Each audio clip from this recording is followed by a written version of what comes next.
And we are pleased to be joined on the MPVivo Heating and Air Conditioning Hotline by the head volleyball coach at Boardman High School, Alyssa Birch. Coach Birch, how are you today? I'm doing well. How are you both? I'm doing good, except I wish we had more summer, and I don't know. Are you feeling the same way, or are you getting ready for the? Are you antsy for the season? Well, I am antsy for the season, but it just seems like this summer in particular is just flying by. There's not enough time to get everything done. Yeah, and you guys were only returning two people, and I'm sure a busier summer for you guys than most, trying to evaluate what you got, get ready for tryouts coming up, and trying to make a game plan for what Boardman's volleyball is going to look like this fall. Oh, definitely. I feel like we took definitely a different approach to this summer. We are involved in a summer league with Beaver Local, Crestview, Western Reserve, and Salem, and it's really nice to be able to go somewhere and have really good competition on a weekly basis. But yeah, lots of different rotations, lots of putting players in different situations and positions just to try to find that chemistry and what's working. And when you kind of do that and you're gearing up for tryouts, what kind of things are you seeing from the players you have, and what kind of things excite you for the next couple weeks and really getting it to evaluate this group?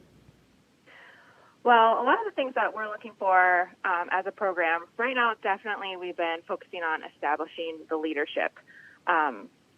Graduating 7 seniors last year, and 7 seniors who had a really big impact on our program, that was the first thing that we needed to work on this summer, was getting these new seniors into their new roles and, finding our leader and who is going to, establish that not just on the varsity court, but in all of our open gyms and our future practices as well. Alyssa Birch, the head volleyball coach of the Boardman Spartans, joining us on the MPVivo Heating and Air Conditioning Hotline. Anthony and I talked a little bit about this on Monday. It seems like around here, once a team wins a district championship, the struggle becomes real when you get into the regionals. We're making some inroads, but still there's a disconnect once our district teams get into the regionals.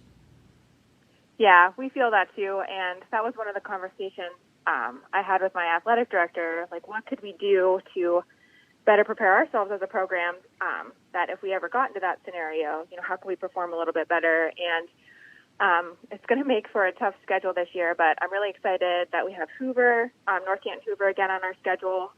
We always open with them, but this year we also added Glen Oak and Perry. So those are the teams that we would, see in that tournament play, and the kind of teams that they would compete against would be who we would see, if we got out of that regional spot. Yeah, and it seems like, in Division I, Division II, you name it, the Massillon Canton area is like a hotbed for volleyball. Yeah. And, Massillon, Jackson, Perry, Independence, Tuslaw, whatever, you can hand pick. What do you think is so different up there, and is the club scene really strong in Canton and Massillon compared to here? And what kind of things are we doing in the club volleyball to grow the game here and get these girls a little bit more exposed to that kind of competition and really grow the sport in our area?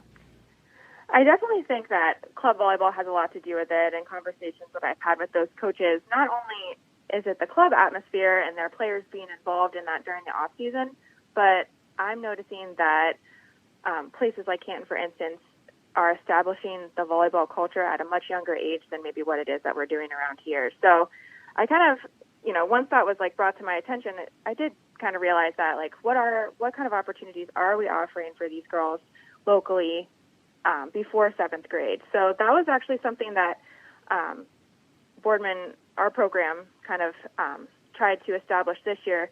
We started a 4th, 5th, and 6th grade league within one of our intermediate schools, and I was really pleasantly surprised at how many girls are interested and how many of them have that little bit of foundation. And in the month of April and the first week of May, we had about 60 4th, 5th, and 6th graders coming to our camp and playing in this league, and it made me really excited about what the future could be if we keep exposing them at such a young age. Alyssa Birch, head volleyball coach at Boardman High School, joining us on the MPVivo Heating and Air Conditioning Hotline. And, much like in basketball, volleyball is the same way. It's not we're going to start when the kids are in 7th grade. You have to start well before 7th grade. Now, in basketball, I'm a huge fan of coaches that are allowed to say, hey, instead of a 10-foot hoop, we're going to have the kids use an 8-foot hoop so they don't mess their screw with their shots. They can have a really good form, and then as they get bigger and go to the 10-foot hoop, you can continue to have some form. I'm curious, with volleyball, do you lower the nets to allow the kids the opportunity to be someone that can put their hand over the net and try to go for the kill? That's a good question. Actually, recently the middle school nets, they were lower, and then they did hire them to be equal with the high school. But one of the modifications that we do at that younger level is we have a volleyball called a volley light, and it weighs less, and it doesn't hurt the girls so much when they're passing or when they're setting, and that does help with them to be able to make those plays like over the high net. And when you're introducing some of those core principles in volleyball, like your hitting approach or your passing platform, like we can modify a lot of those things, and sometimes they're even done off of their knee to a partner, and that kind of helps have them be a little bit more successful and start with that proper footwork or alignment, from the beginning. And one of the other things I notice when we go to regionals and we see these teams that have front rows that are 6'1", 6'2", 6'3", and it's like, hey, good luck. What kind of things can volley, because you can't coach height, what kind of things can volleyball coaches and teams do to kind of counteract the height disadvantage and try to compete with teams that have a front row that are full of 6 foot and plus middle blockers and outside hitters? Yeah, you definitely can't teach height. So when you try to compensate for that fact, I know that we do a lot of box jumps or weighted boxes. We start to find out soon what the girl's vertical is, and as we progress through these programs, are they getting any height differentiation after they go through all of this stuff? Just being able to sometimes be in the position to make a good jump blocking is helpful. So I know we focus a lot in our program about reading the hitter and reading the set and, making that left or right commitment, especially if you're the middle blocker, getting to your spot to block soon. Alyssa Birch, the head volleyball coach at Boardman High School, joining us on the MPVivo Heating and Air Conditioning Hotline. Sunday, Anthony and I had some fun talking about some of the vocabulary that is used with volleyball. You got a violent sport going on here, Coach. I'm just saying, you got kills, you got digs, you got, I feel like I'm watching The Sopranos here when I'm listening to the, you got to dig, you got to kill, you got to, but it's a cool sport to watch. Yeah. Yeah, one of my favorite ones, and always, until you kind of know the vocabulary, I will say, like, take out the setter. My husband was always like, what do you mean take out the setter? Like, if you want to get out of system, you want to send it to the setter first. Every team has a Tanya Harding. You take out the center. Okay, no problem, Coach. Yeah. Coach, one of the other things that excites me about watching volleyball in the area, more and more outside hitters are getting versatile on where they can hit. We see more hitters going down the line, being able to go cross shot, being able to go down the seam. Are you excited about watching volleyball in the area and seeing more and more outside hitters being versatile? Because I remember 5 or 6 years ago, it was like everyone just hit cross shot every time, and it got really, really modulant. And now we're starting to see a lot more hitters be versatile. Yes. I mean, right now what we're trying to establish, we have a very strong outside hitter right now. And one of my favorite things to watch in volleyball, or maybe it just happens to be because the experience or whatever, but I love not only when an outside hitter can be so strong and hit all of those spots, but I love the offset hit, roll shot right over the block that, kind of catches the defense off guard. And then next they want to play short because they think you can do that, and then you can rip it right back down the line again. I think that's awesome when an outside hitter can have that versatility.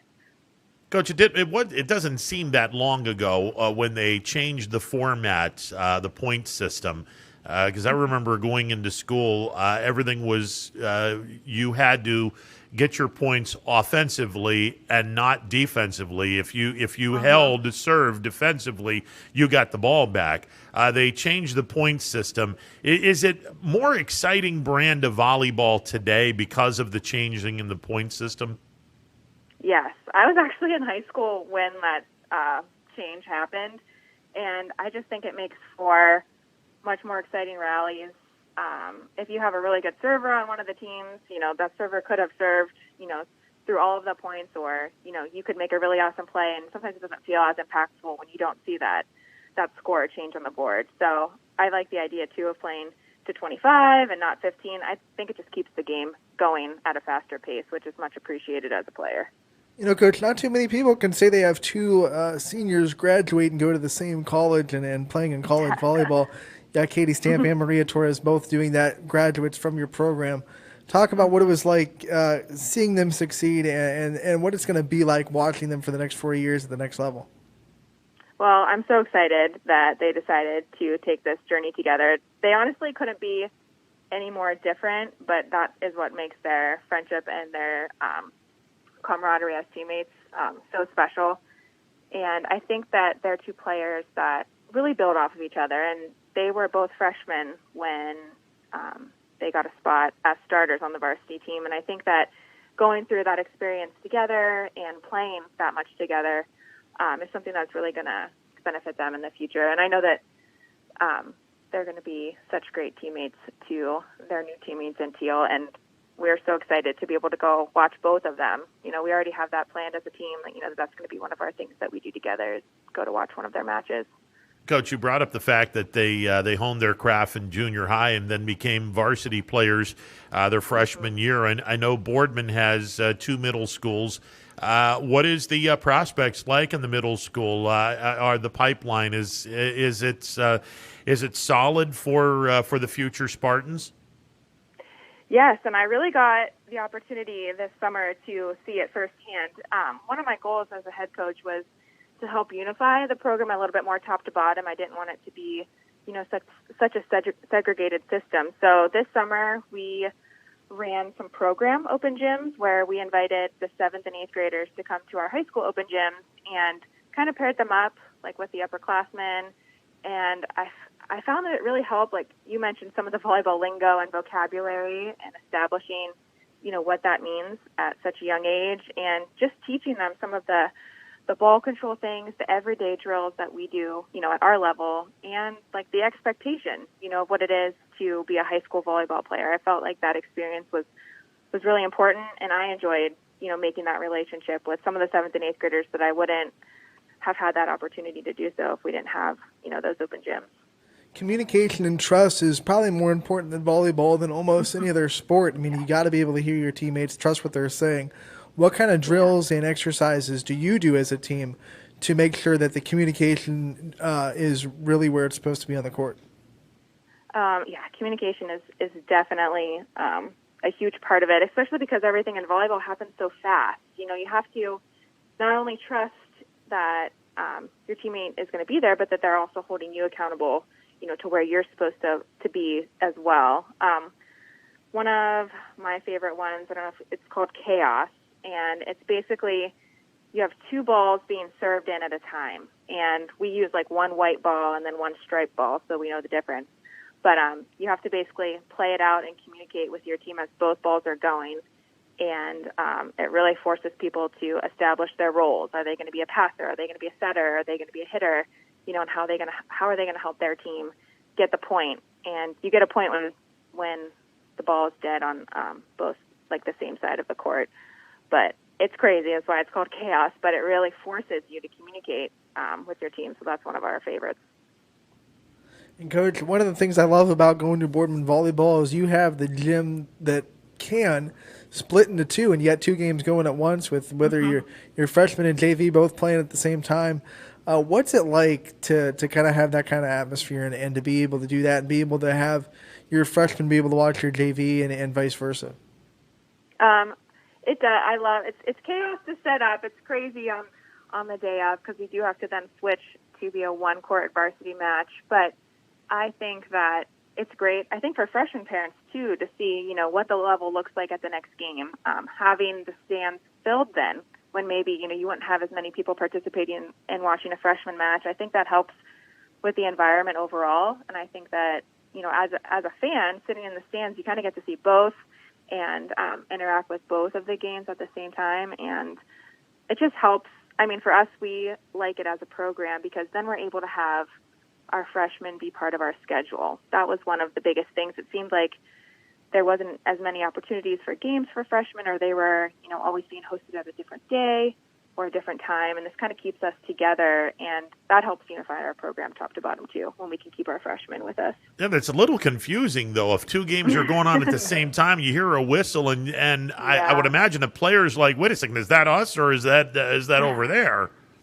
Yeah, you'd think so, but I guess once you're in the zone of your game, it's just kind of like a JO tournament. I mean, there's whistles being blown at so many different courts, but as a player, I guess you're just honed into what it is, that's happening on your court. But definitely as a spectator, it could be a little confusing. I love that you brought in crowds because crowds are back to normal now. How excited is the Boardman community to really come out and support this volleyball team after a lot of them not able to come out last season? I think that with what we were able to establish the past couple of years, we have some definite regulars in the community that don't have, any kids or grandkids or anybody in the program, and still are kind of our loyal followers that come. I know that they're going to be super excited. I know that they were happy to be able to watch some of the broadcasted games last year, but like you said, we have a really good gym for a good atmosphere, for a big crowd, and we're definitely looking forward to that again this season. Okay, so when's the first official practice deemed by the OHSAA? When are you allowed to practice, and when's your first game? Well, we are allowed to practice now on August 1st. They changed it. Originally, it was just football, but we had already put out that August 2nd was going to be our first initial day. So that will be Monday, August 2nd will be our first official day of tryouts, and then we will travel to North Canton Hoover on Saturday, August 21st, I believe, and that will be our first match of the season for all three levels. There you go. You hit the ground running. August 2nd, you're starting, and then guess what? You get to travel to North Canton Hoover in about 20 days. Yep. Now, what's the? I mean, you try out to get a team ready, and then all of a sudden you have to really start taking practice really seriously. And I imagine summer is really important because once the season starts, you're playing 3 or 4 games in a week. Not a lot of time to get back into the gym and practice. Some teams practice once in 2 weeks because of the way their schedule's set up. How much does summer really impact the path of the season? I think summer is huge. I think especially at an individual level. As a coach, I know it's so hard with girls having other commitments to other sports or vacations. It just seems like you can never get that mixture of the 12 people that you want there all the time. So I've really taken this summer as an opportunity to focus on each girl in particular and give her the opportunity at multiple different positions, give her a chance to play around different players, and really try to focus on, what that player is doing positive and, how they can continue to contribute that to the team. We've done, aside from our summer leagues, we went to the Cedar Point camp up in Sandusky last week, and there was over 85 teams there that day, so that was some really awesome competition.